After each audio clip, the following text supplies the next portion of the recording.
views expressed on this program are those of the hosts, guests, and callers, and are not necessarily those of this station, its management, or other advertisers.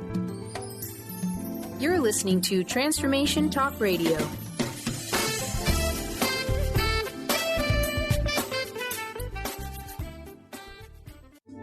The following audio is via a Skype call.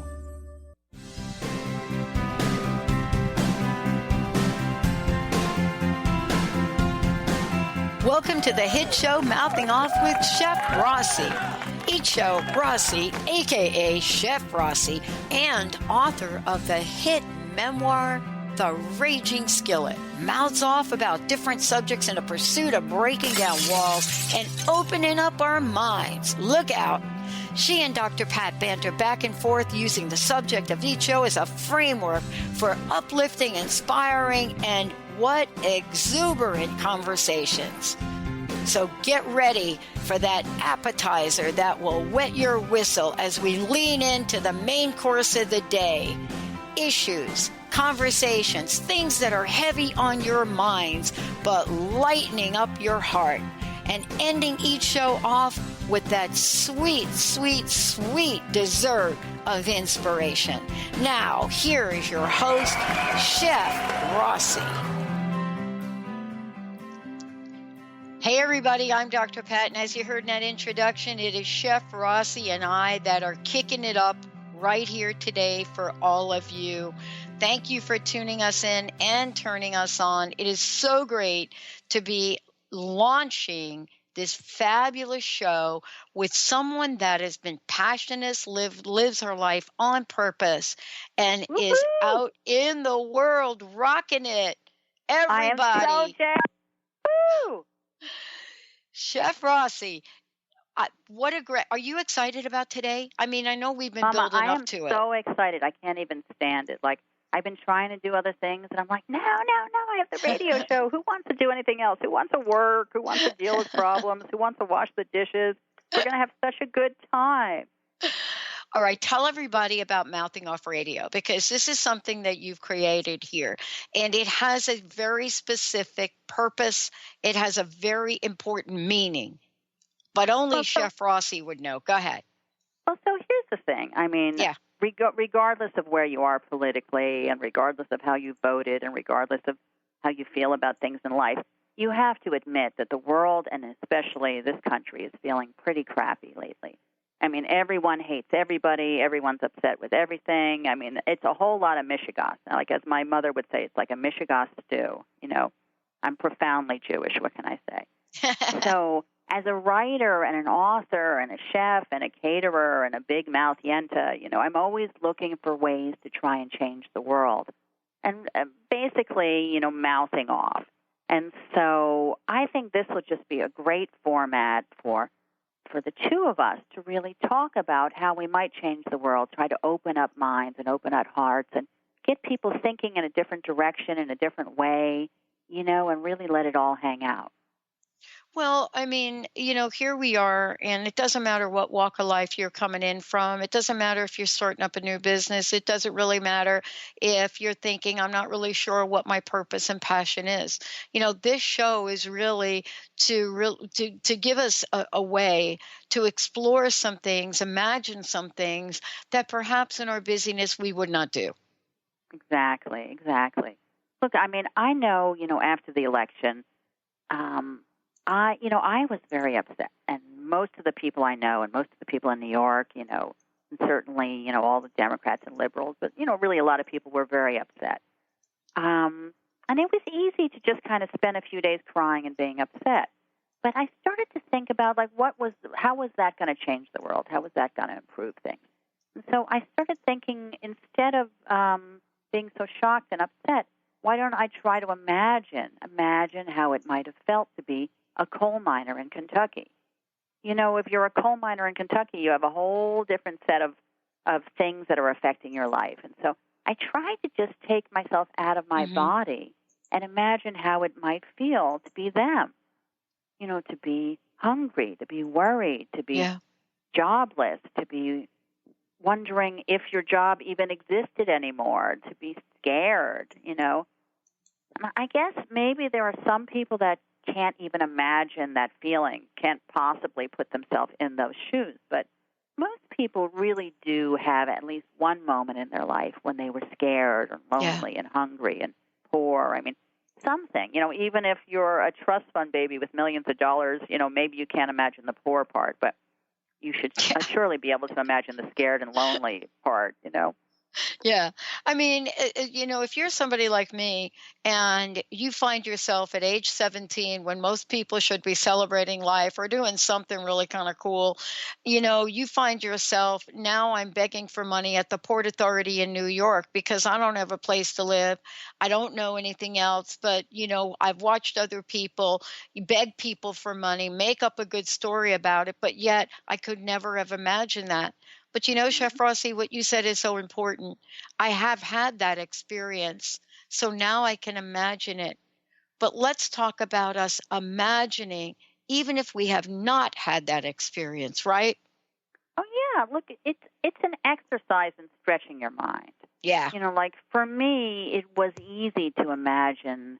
No, I mean, it wasn't easy to imagine mining for coal. I mean, God, that sounds terrible and claustrophobic. I know. I'm like, Lord, I don't even like elevators, But it wasn't hard to imagine being scared and being worried about money. I mean, I had many years of being a starving artist when I first came to New York, where I really didn't know how I was going to pay the gas or the rent or anything. So I could imagine being, really feeling that feeling. I mean, there's a certain taste that you have in your mouth, and if you've ever tasted this in your mouth, you will know what I mean.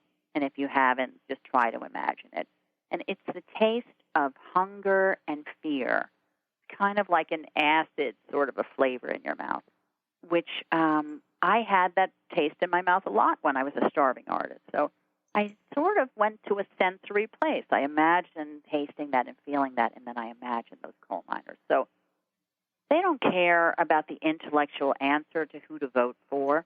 They care about someone talking to them who seems to care about them, who seems to be promising them jobs, and they're just going to go for what's going to feed their belly and what's going to get them a job. And, and so that's what they did. I personally don't think that they voted the way that they should have. I don't think they voted for a person that will do those things, but I can understand where they're coming from and why they felt that way. And so I think it's easier to try to imagine how they feel, and then you could try to talk to them. Like if I could talk to them now, I would say, look for the humanitarian. The next time you vote, find someone who has a history of being a humanitarian, who has a history of caring for the little guy. Don't listen to their words. Look at their actions. And someone just gave me that advice recently. They're like, stop listening and start looking. It's interesting, Yeah. And let's talk about this because, we have one of the hosts of our show are the folks at Orbit Law, and they are immigration lawyers.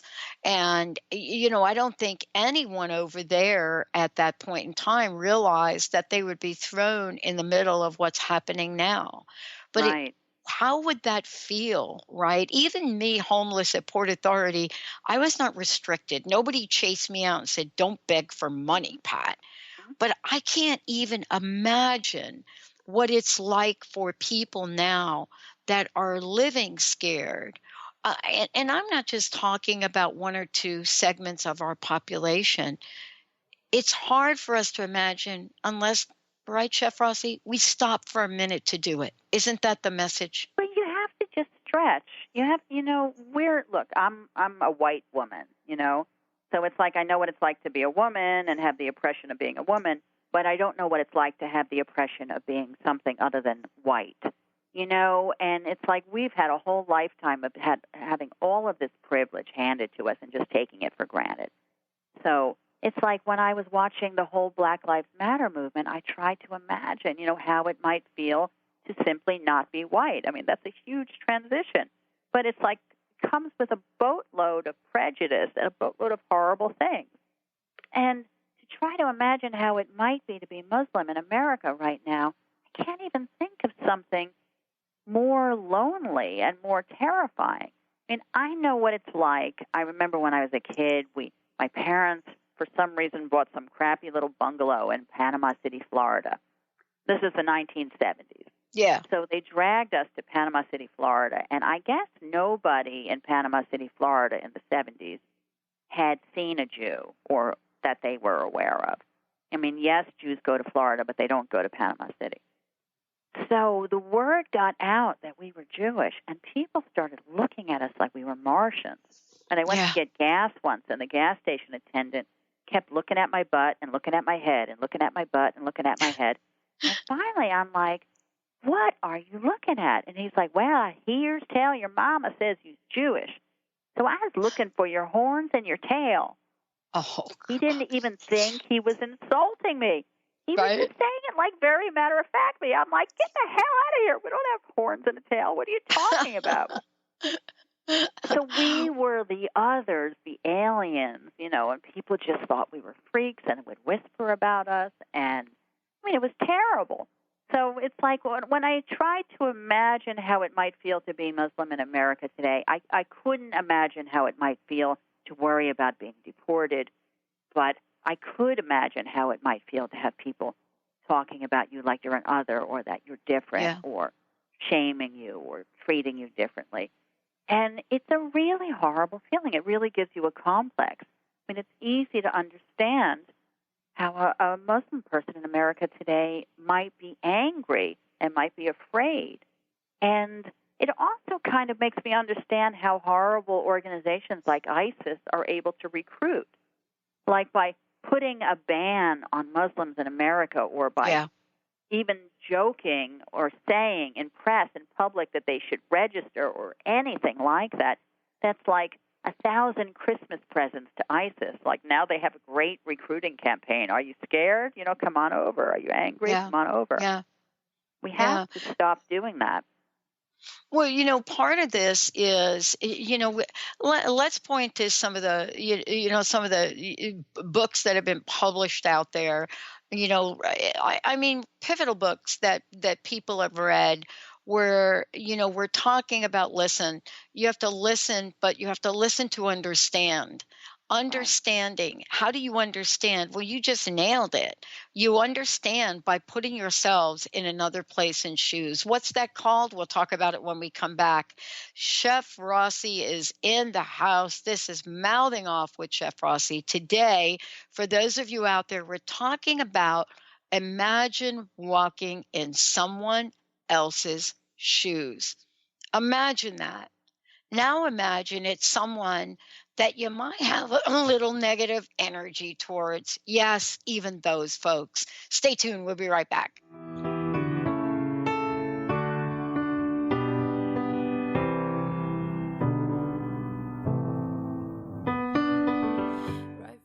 Tune in to the hit show Mouthing Off with Chef Rossi. Chef Rossi mouths off about different subjects in pursuit of breaking down walls and opening up your minds. She and Dr. Pat banter back and forth, taking from the headlines of the day on subjects that reach beyond what goes on in the world into your hearts. And go to theragingskillet.com to find out more and let Chef Rossi know what's on your mind.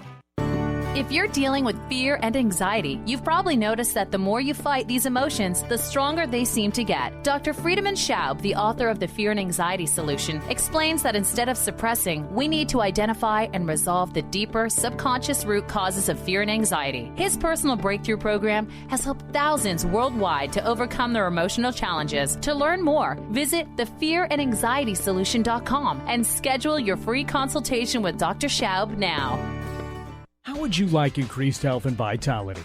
How would you like to avoid the onset of disease as well as slow the aging process? This is all possible through a simple, safe, and natural process. Every day we are either moving toward wellness or away from wellness. Hi, I'm Mary Jane Mack. I'd like to be your partner in achieving optimal health. Contact me now at maryjanemack.com or call 425-392-0659. Visit maryjanemack.com. Tune in to Lucid Planet Radio with Dr. Kelly Neff. This hit show will illuminate your senses and empower you beyond your daily stressors and hardships. Renowned psychologist and author Dr. Kelly will captivate you with far-reaching topics and amazing guests as you wake to the greatest version of yourself. Learn to tap into your intuitions, think critically about our world, heal emotional and psychological wounds, and follow your passions to live your dreams. The Lucid Planet. Welcome home. Visit lucidplanetradio.com for more information. Miss any shows during the week? Don't worry, we've got you covered. With the free Transformation Talk radio app, you'll have access to all of the past week's shows in the palm of your hand. Tune in to Transformation Talk Radio anywhere you go with our free app for any of your devices. Check out our app in the App Store and Google Play Store today. TheAngelLady.net. TheAngelLady.net. TheAngelLady.net. TheAngelLady.net. TheAngelLady.net. 1-800-323-1790. 1-800-323-1790. Sue Storm. TheAngelLady.net. And I, your willing victim, I let you see the parts of me that weren't all that pretty, and with every touch you fix them. Yeah. Hey, everybody. Welcome back. Chef Rossi in the house. For those of you, I just want you to know that you can find out more about Chef Rossi. You can go to theragingskillet.com. It's a fabulous book, too. I want to make sure that you all know about. We're going to talk a little bit about it here in a second. But the other thing is that, this is a conversation, this is passion and purpose from someone, that has written a memoir, that has written about a life story, but it's written about it from a very, very interesting and fun way. This show is also about that. How do we bring in important issues, things that are on the minds and the hearts of the people out there that are tuning in? And how do we take an exploration of these things in a very different way? Each show will start out with the Raging Skillet moment, as we've just done, talking about imagine. And then we'll have an appetizer, a supper, and a dessert segment. But it will be a little bit different than what you think. Chef Rossi, I love the format of this. I love what you're doing. For people listening, they're thinking, wow, appetizer, supper, dessert. No, it's not a show about cooking, but it's a show about cooking in another way, isn't it? It's a show about cooking in the way of opening your heart and making great feast. We're just kind of using the appetizer, entree, dessert as a way. The appetizer, we're sort of warming you up, and the entree, here's the major meat, and the dessert, here's the sweet aftermath. But because I am Chef Rossi, and I do own the Raging Skillet, and I have written a memoir with recipes, and I have been a caterer in New York for almost 3 decades, I probably will sprinkle in a recipe here or there, because I'm pretty convinced that the best way to your heart may be through your stomach. Yeah. Look, let's get back to the coal miners for a minute. Mm-hmm. It is hard to imagine, and we were talking about this, it's hard to imagine that we are them.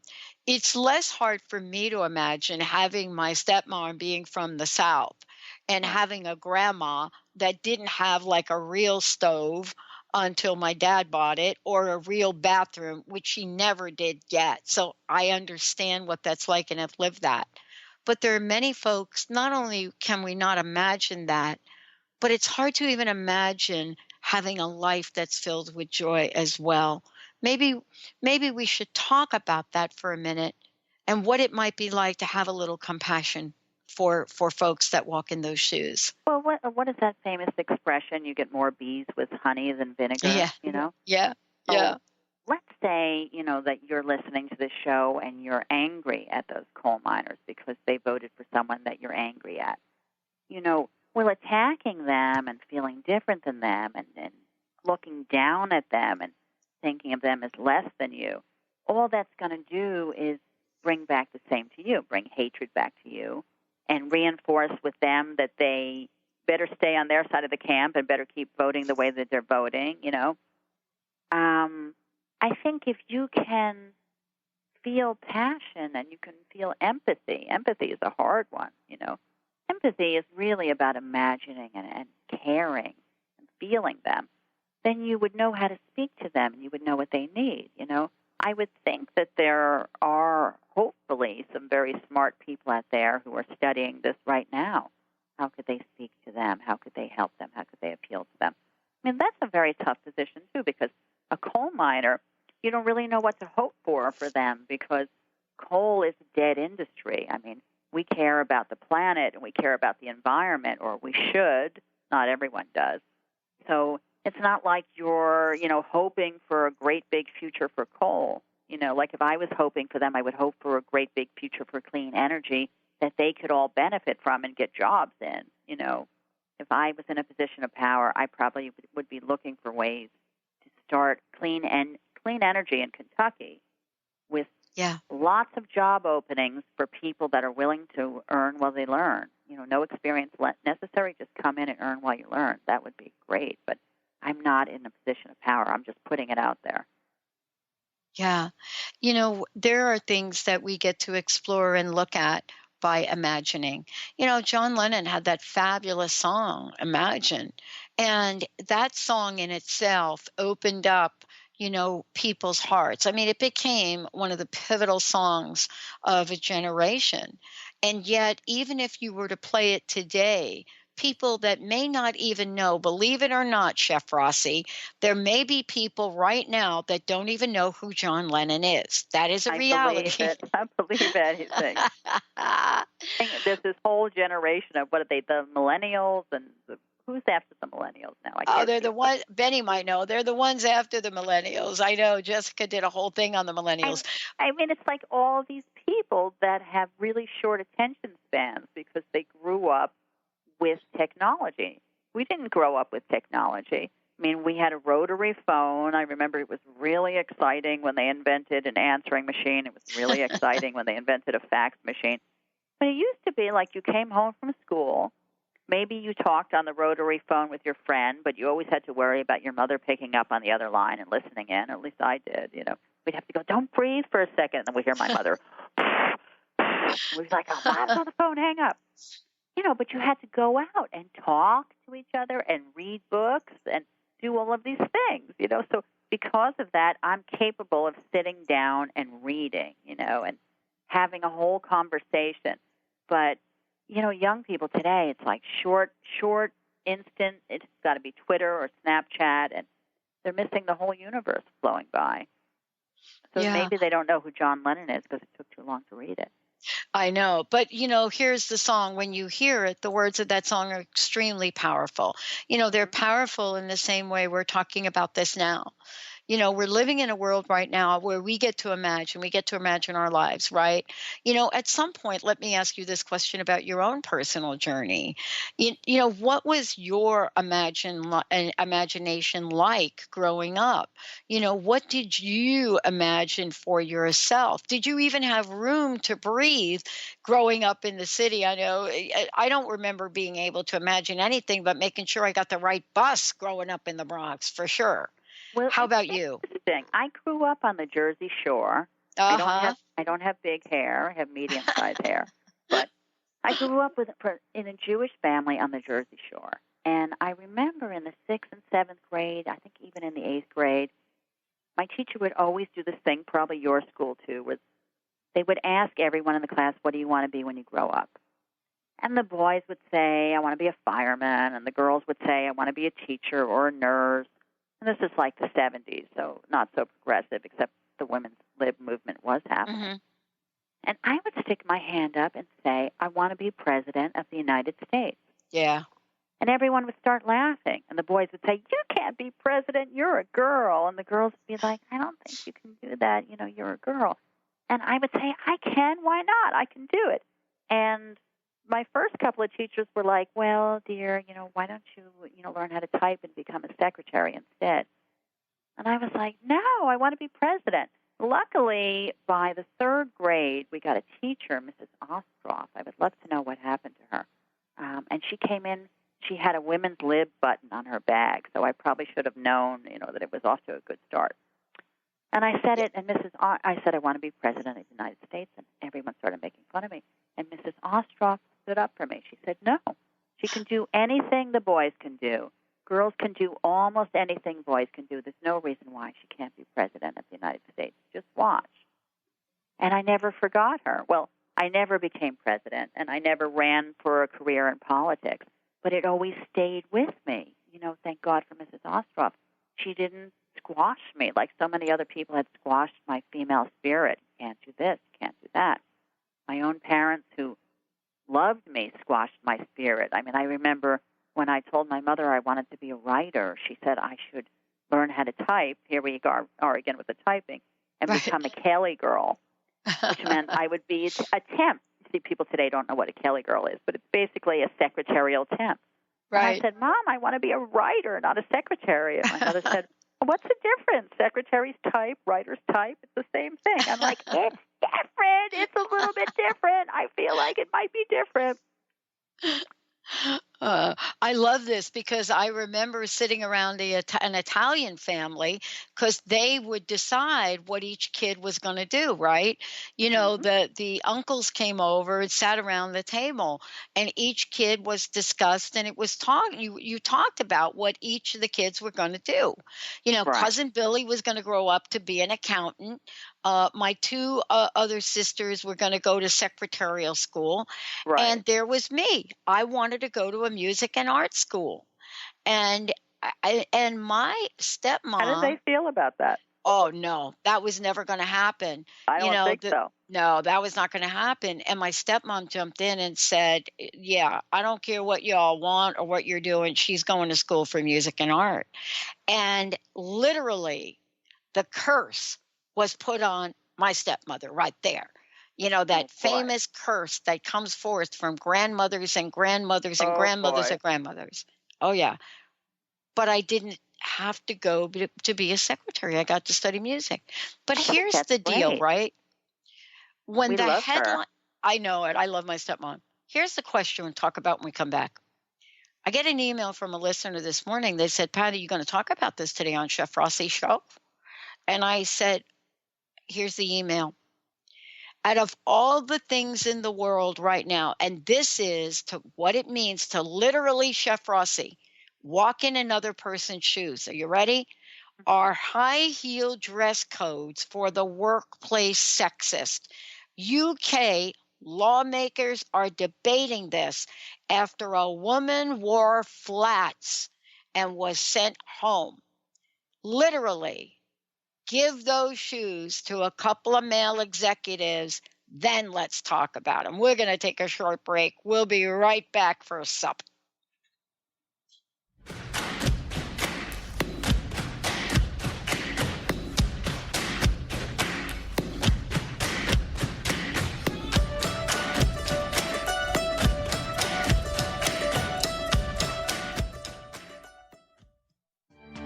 Hi, this is Leslie Fontaine. Have you ever tried to just shift your present moment experience? Do it now.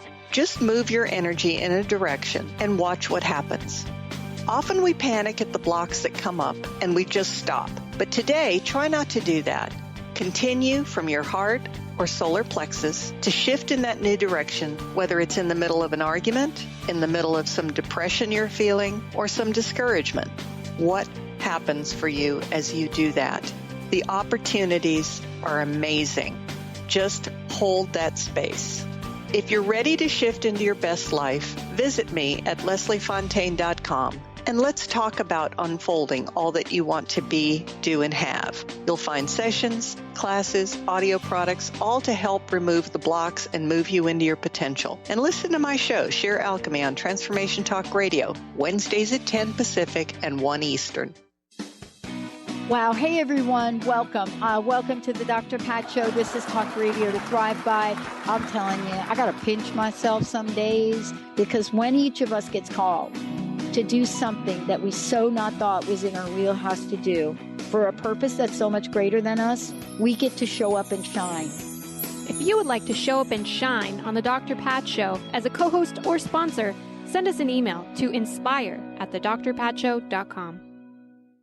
Gifted intuitive healer and spiritual teacher Sarah Luce brings her unique style to the hit show Small Steps, Big Breakthrough Radio on TransformationTalkRadio.com. Tune in each month as Sarah turns reality on end and shows us how to experience expansive results with simple yet powerful steps. Expect an enlightening bend on what you currently believe is possible. For show details and upcoming topics, visit sarahluce.com. That's SARALOOS.com. Sky Siegel co-hosts one of today's most popular psychic shows, Angels and Answers, with Artie Hoffman, as she communicates healing messages from the spirit world. These messages can be astounding, enlightening, and life-changing. Born with the God-given talent of inner guidance and the amazing ability to heal, Sky has healed thousands of people. Schedule a reading with Sky now. Call 908-500-1474 and visit skyofangels.com. At a crossroads in your life, in need of answers, trying to discover your life dream or how to manifest it? Dr. Catherine Lehman, with a team of angels, guides, master teachers, has been helping people unveil the truth to the path of abundance and freedom for over 40 years. Training with shamans, teachers, and healers globally, Dr. Lehman will guide you to action in discovering your soul's path. Schedule a session today, 915-313-8541. It's 915-313-8541.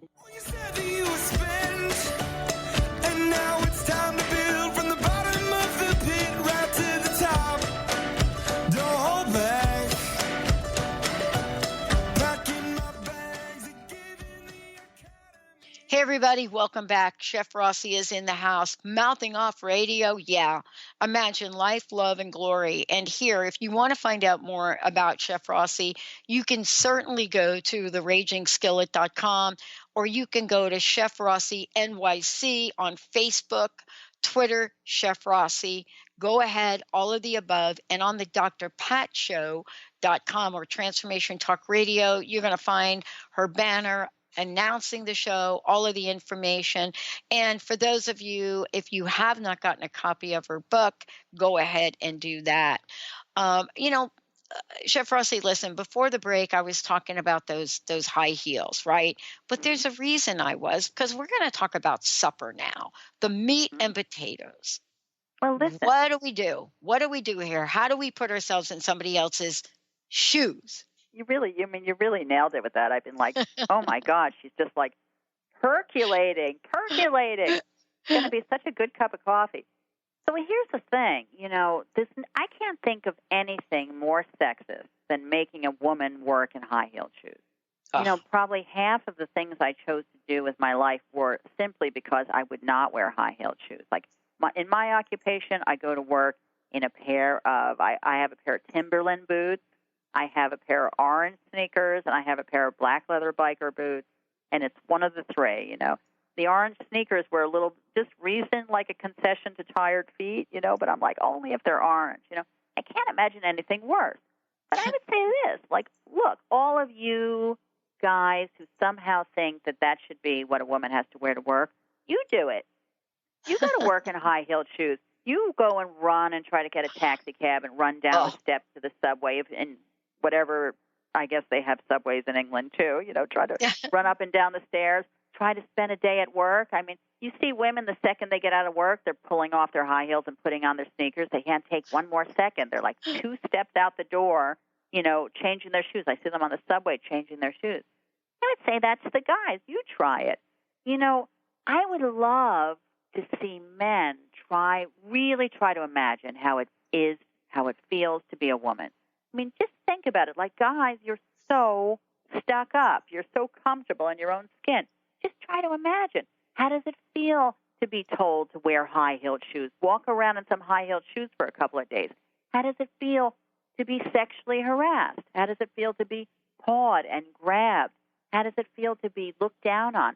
How does it feel to say a really intelligent thing based on really intelligent work you've done and have your boss pat you on the butt and say, that's nice, honey? How does that feel? Try to imagine that. It doesn't feel very good. Your feet hurt, your heart hurts, not good, you know? I would even go a step further. I mean, we're talking about sexism in America, in England, around the world, you know? But I would go like a step further. You're like, let's say you're a pro-lifer. You're running around with signs, you know, pro-life, anti-abortion. Maybe you've even gone a step further and hurt people who were at abortion clinics or done terrible things. You're a proud pro-lifer. Okay, well, I'm going to ask you to imagine, especially if you're a man, how it might feel to be 16 years old and pregnant with no money and no future. How might that feel? How might it feel to be 16 years old and pregnant, and the reason you're pregnant is because you were raped?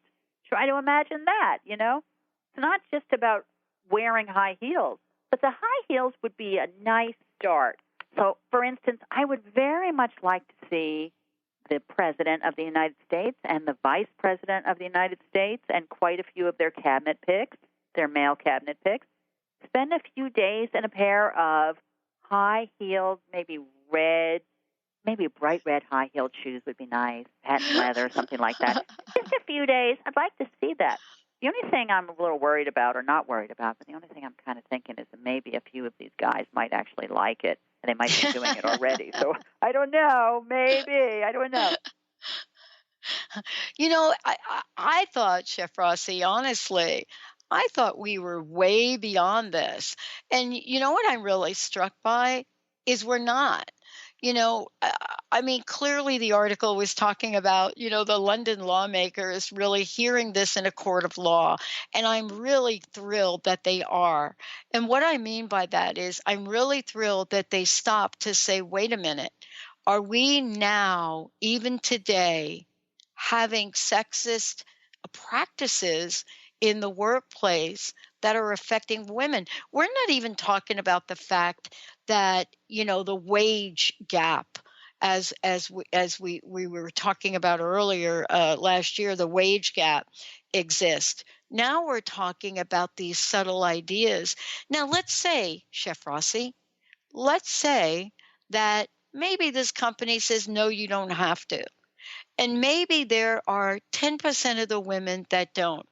What might we think would happen to them? I think that they'll wind up being victimized by sexism just the same. Mm-hmm. Yeah, they will. They won't wear the high heels and it'd be like, oh, just magically they didn't get that raise, or just magically they weren't invited to that office party, or just magically they got the office with no window, or they had got sent more than anyone else to get coffee, or, you know, these things are so real. Look, I mean, sometimes I get into a little bit of a bubble.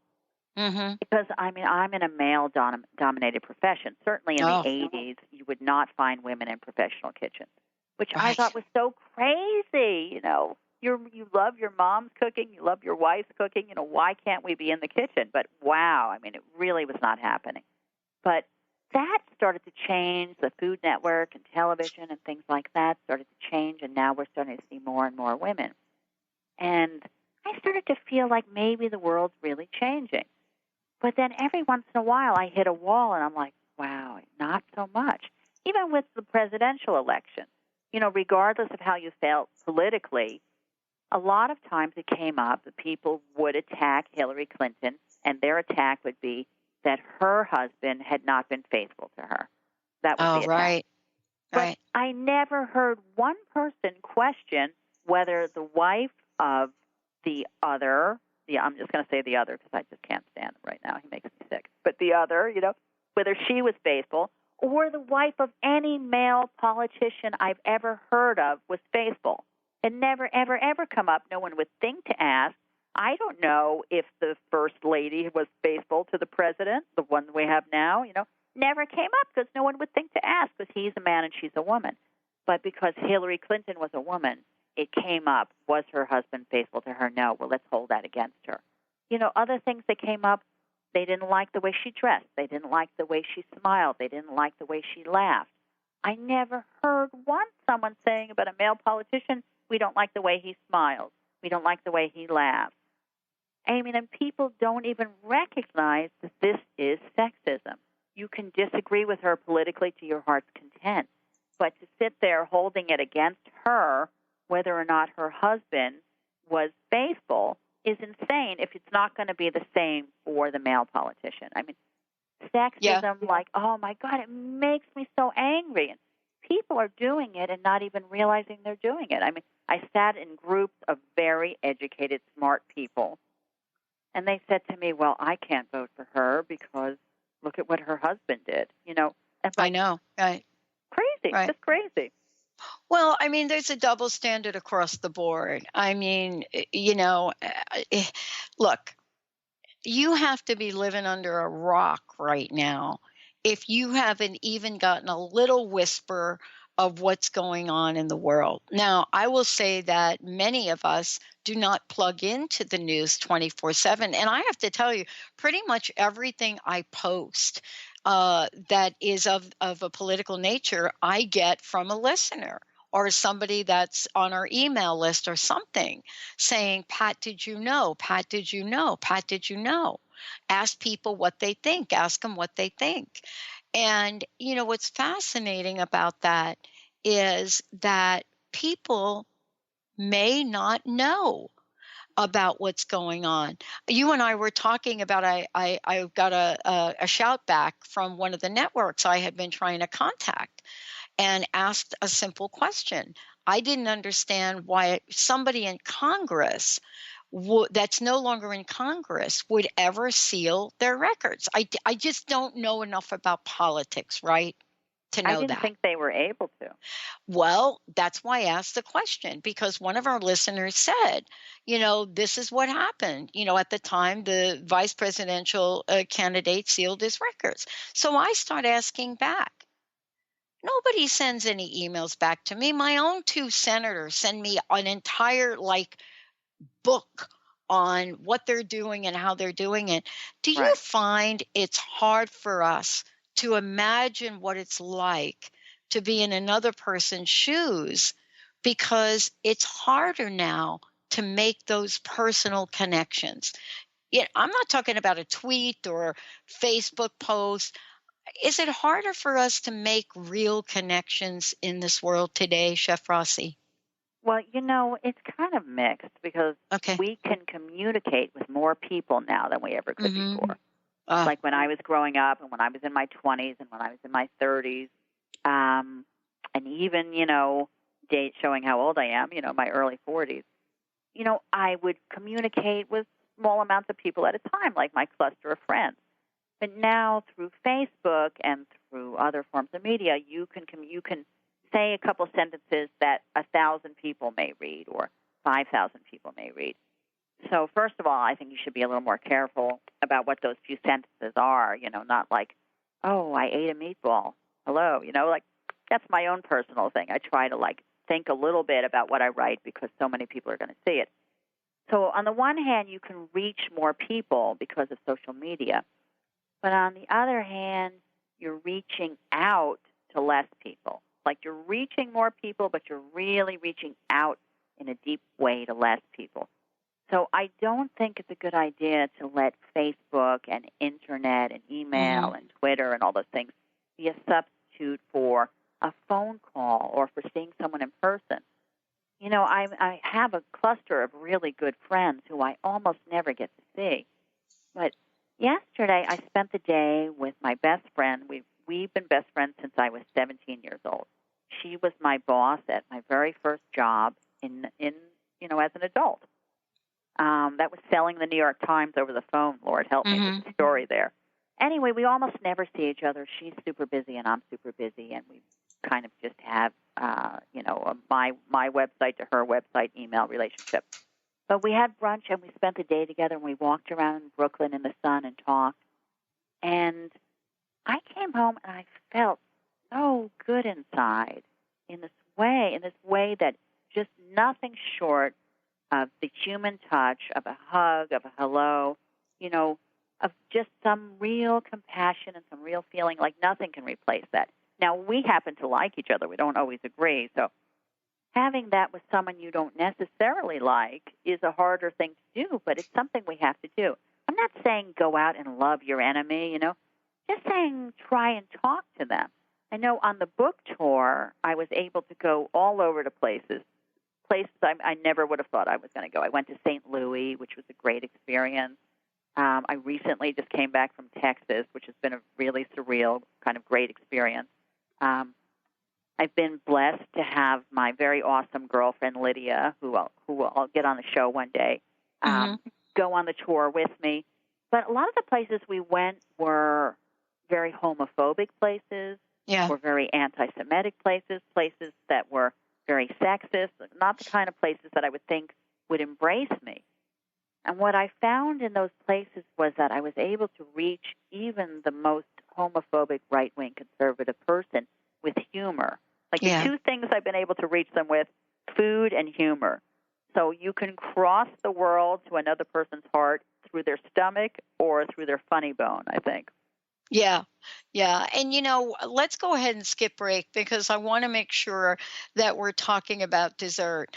But, this is part of the journey, is to really be able to reach people's hearts. Sometimes it's with, heartfelt, deep, intense conversations. Other times it is with humor. But I think the point that this, you're making today on the show and all the shows we're going to do together is that that's the place we really should aim to go. And that is heart to heart, isn't it? Absolutely. Look, I had a great experience recently. My niece, Ruby, who relocated from Los Angeles to Texas to go teach, invited me to come speak at her high school. And she wanted me to speak to her creative writing class, which, of course, I was excited about. But she also wanted me to speak at her other class, her general, I guess you would call it, like her homeroom, about women's rights. And so I asked if my girlfriend could speak, too, because my girlfriend is a retired NYPD police sergeant. So I knew she could speak from that. And I said, let us speak as two women in male-dominated professions. My girlfriend knew what it was like to be a cop in the 80s and 90s as a woman, very hard, and I knew what it was like to be a professional chef in the 80s. And so we're talking to these high schoolers in Texas, and it was kind of going okay for a while, and then one of the boys who was, I'm guessing he was a little bit of a bully, not from what I sensed. He said, well, how can we really do anything about sexism? We're just stuck with it. And I said, well, what if you start the change? What if you imagine what it might be like to be a girl? And I pointed to the girls in the class. What if you try to imagine how it might feel to be them, what they go through? Try to put yourself in their shoes. And he said, so you're asking me to handicap myself? And I was like, wow. My immediate reaction was I felt mad, and I kind of felt like punching him in the face. But then I just kind of breathed it out, and I said, no, I'm asking you to just imagine, lose yourself in what it might be like to be them. But afterwards, the bell rang. I didn't have a chance to keep going into it. I thought, he actually said something very smart. Yes. Said, you're asking me to handicap myself, to imagine being handicapped. Yes. So it was a good thing I didn't punch him in the face because it was actually very smart, and it opened up a lot of thinking on my part. Like that is the beginning of a whole other area of workshopping and talking. But yes, in fact, that's what I was asking this boy in Texas to do, to try to imagine being a girl. So here I am, this, gay Jewish woman from New York asking this big boy in Texas to imagine being a girl, and he says, you're asking me to handicap myself? Well, I guess I am, Anyway, it was very surreal. So I think that the step is just doing that imagining. If I were a teacher, I would probably do that as an exercise, have everyone in class take turns imagining being each other. If there are any teachers listening, I know it's not an easy profession being a teacher, but Lord knows it's the most noble I can think of and the most important. Maybe have your students start imagining each other. If you have someone who's gay and who's out and who's being bullied, which is so common, I would ask someone who's straight, to imagine being them. Imagine if just loving the person you love is something that people want to see you thrown in jail for or beaten up for. I mean, that is so hard to fathom. but you have to try and imagine it. You know, it's funny because I went back to school later in life for an undergraduate degree while I worked for the phone company. And one of the assignments was that we had to be homeless for a day. Wow. And this was this was social psychology. So, you know, the task was we had to pick a city, right? And we had to be supervised. Of course, we couldn't do it without having, you know, somebody with us. Right, you had to be protected a little bit. You had to be protected. And I went about it, and I got to tell you, I didn't think twice about it. I knew how to ask to use the bathrooms. I knew how to find food. And the teacher said to me later, you know, I mean, everybody else, no one finished but me. Nobody finished the day but me. And the teacher said, never in the exercise were we able to actually have somebody finish the day without cheating. Mm-hmm. And and the teacher says, I don't understand. How did you do it? I said, how did I do it? I said, well, I don't know. Maybe because I was homeless when I was 17 years old, I learned a few things. Right. And that's really what we're saying. If we are open to learning a few things, isn't that really the pathway for us to get closer to each other? Absolutely. Mm-hmm. Look, I mean, I feel like, first of all, congratulations on that. I remember there was a newscaster in the late 70s or the early 80s who went undercover as a homeless woman for like 3 days. Yep. And I wish I could remember her name. I'm sure I could try and find it on Google. But she was so utterly transformed. I mean, she was crying the whole time and heartbroken the whole time. But I'm sure to this day her life was never the same from just having those 3 days in their shoes. You know, like I pass homeless people all the time. It's very easy to see them as invisible. Yeah. But it's also very, very easy to become homeless. I mean, when the economy tanked in 2008, there were a lot of very successful, very educated people who were out of work and couldn't find another job and suddenly found themselves taking very, very low-rung jobs if they could even get them, to do anything to get by, and it became a real fear. People, I think, have a tendency to forget painful things. You know, maybe you were having a few moments of your life of being scared or bored, but you almost want to forget it because it's painful. But it's important not to. You know, I think that you only deserve comfort and wealth and luxury in your life if you can have empathy for the people who don't. If you have no empathy for anyone else and you're just cold to anyone else and all you care about is yourself, unfortunately, you probably are rich because a lot of rich people are like that. But I personally don't feel like you deserve it. And I have to believe that one way or another, you're going to have some empathy, maybe not till after you die, I don't know, but I got to think it comes around, you know? Well, I mean, this is why we're talking about this sweet taste of dessert. We're talking about, you know, there is a takeaway from this if we allow ourselves to explore this. This is what this show, Mouthing Off, is going to be about. You know, we're going to be able to look at incidences like, lawmakers in the UK literally going to court to talk about this. But the takeaway is there's a new level of awareness now, right? That says, wait a minute, that might be sexist, right? Well, sometimes, I mean, I think one of the biggest lessons I've learned is that sometimes it's not about winning the fight. It's about having the conversation. You know, a lot of things that happened in the gay rights movement weren't about winning the fight. I mean, it took a really long time for anything close to winning. You know, there was a series on TV very recently, I think it was just last week, called We Will Rise.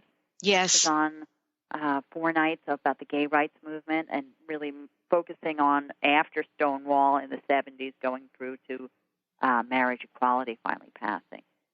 And, I mean, it was really astounding to just think in such a short amount of time all this has happened. I mean, in my lifetime, when I first came out, you really could very easily be beaten for being out and gay. In the 70s, you could be arrested and thrown in jail. I mean, it's crazy. Oh, yeah. So it was a long time before there was anything close to any sort of a victory or a court victory or anything like that.